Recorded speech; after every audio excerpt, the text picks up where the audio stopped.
Bonjour et bienvenue dans ce nouvel épisode de La Pause Com. On est dans l'épisode 18 et cet épisode va être consacré à comment apprendre à gérer le digital. Très bonne question que l'on se pose parfois en tant que professionnel quand on veut communiquer sur les réseaux sociaux. C'est pas toujours évident de gérer et d'appréhender les réseaux sociaux et donc je vais vous expliquer à quel endroit on peut trouver des informations qui vont vous servir à gérer votre présence sur Internet. Alors que ce soit sur les réseaux sociaux, que ce soit sur Google, il y a différentes manières de gérer sa présence sur le digital. Et là, je vous expliquais différents endroits où on peut apprendre ces informations.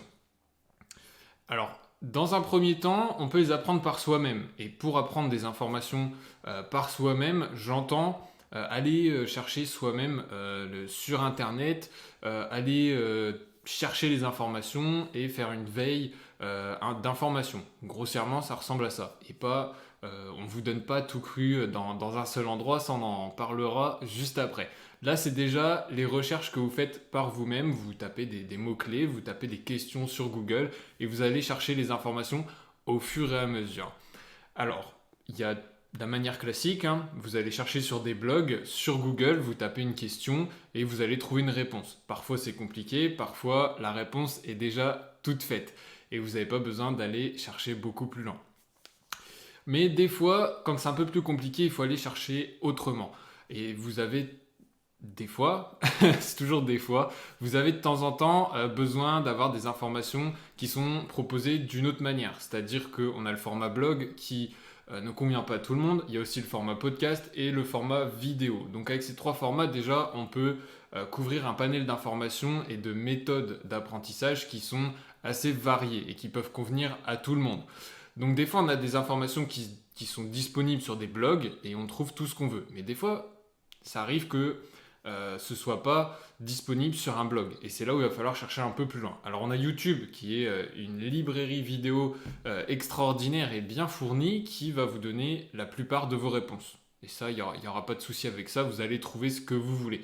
En général, quand vous trouvez une réponse sur un blog, vous allez pouvoir la trouver sur YouTube.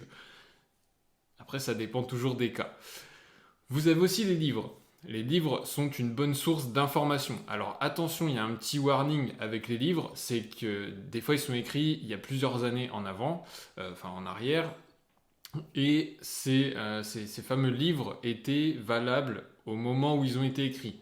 Maintenant, le digital, la communication, ça évolue tellement vite que il faut souvent se remettre à jour et des livres qui datent par exemple de 2018 ne sont plus forcément vrais en tout point. Il y a des choses qui vont être vraies et il y a plein de trucs qui vont du coup être faux ou alors si c'est pas faux c'est un peu obsolète.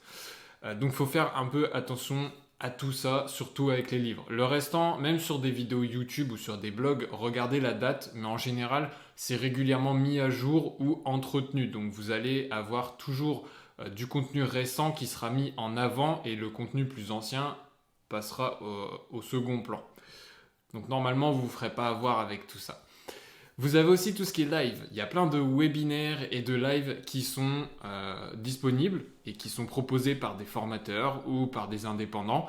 Et vous allez pouvoir apprendre plein de choses. Et notamment, en parlant de ceci, il y en aura certainement qui seront proposés par Xates. Mais ça, ce sera autre chose.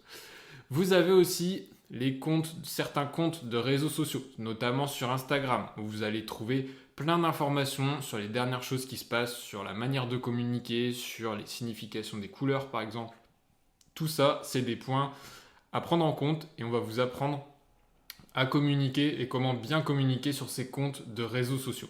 Alors ça, c'est la première méthode, c'est apprendre tout par soi-même, aller chercher les informations. Mais des fois, vous n'avez pas le temps ou alors vous ne savez pas comment chercher et vous ne trouvez pas ces informations.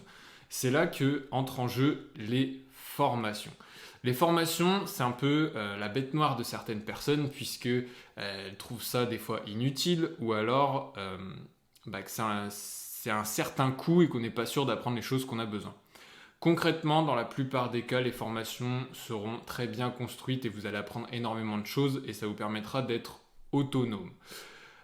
C'est un endroit, comme je le disais, où vous allez avoir tout qui est regroupé. Vous allez avoir les informations que vous souhaitez, plus des bonus de mise en pratique, des exercices, et vous ressortez de la formation encore plus préparé que si vous aviez cherché par vous-même toutes les informations que vous souhaitiez. Donc vous avez un niveau qui est plus élevé à la suite d'une formation. En plus de cela, en général, il y a plein de petits conseils qui sont ajoutés. Il y a des fois du coaching qui peut être ajouté ou associé à la formation. Donc tout ça, ça pèse dans la balance et ça peut vous aider grandement dans votre communication, votre expertise pour être plus un expert ou alors quelqu'un de qualifié plus rapidement que si vous aviez cherché plein d'informations par vous-même. Et ça, c'est indéniable sur ce point-là. Après une formation, vous serez apte à communiquer plus rapidement que quand vous cherchez des informations par vous-même.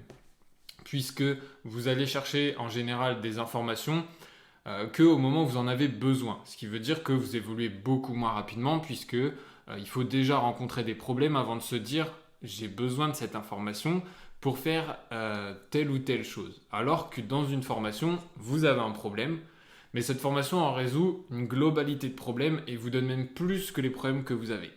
Ce qui fait que vous avancez beaucoup plus vite puisque vous allez être assidu et puis vous allez être motivé par le fait de vouloir faire des choses de qualité. Ça, j'en suis persuadé que vous voulez faire des choses de qualité. Le dernier point, sinon, et ça c'est un cas particulier puisque tout le monde ne peut pas faire ça, mais c'est en ayant fait des études dans la communication et le marketing. Puisque évidemment la communication et le marketing, c'est lié, on ne peut pas vraiment les séparer. Forcément ça va ensemble, c'est l'un dans l'autre. Mais dans un premier temps, quand on n'est pas issu du domaine, vous faites déjà de la communication et ensuite vous ajouterez le marketing plus tard. Quand on fait des études, on met le marketing et la communication au même plan. Tout va ensemble, tout est associé et c'est grâce au marketing qu'on fait de la communication et inversement. Donc c'est un point à savoir. Maintenant, pour faire des études en marketing, en communication, il faut être encore dans les études. On ne s'amuse pas à faire des études de marketing et de com juste parce qu'on lance une entreprise et qu'on a besoin de communiquer, évidemment. On privilégie soit la recherche d'informations, soit la présence en formation.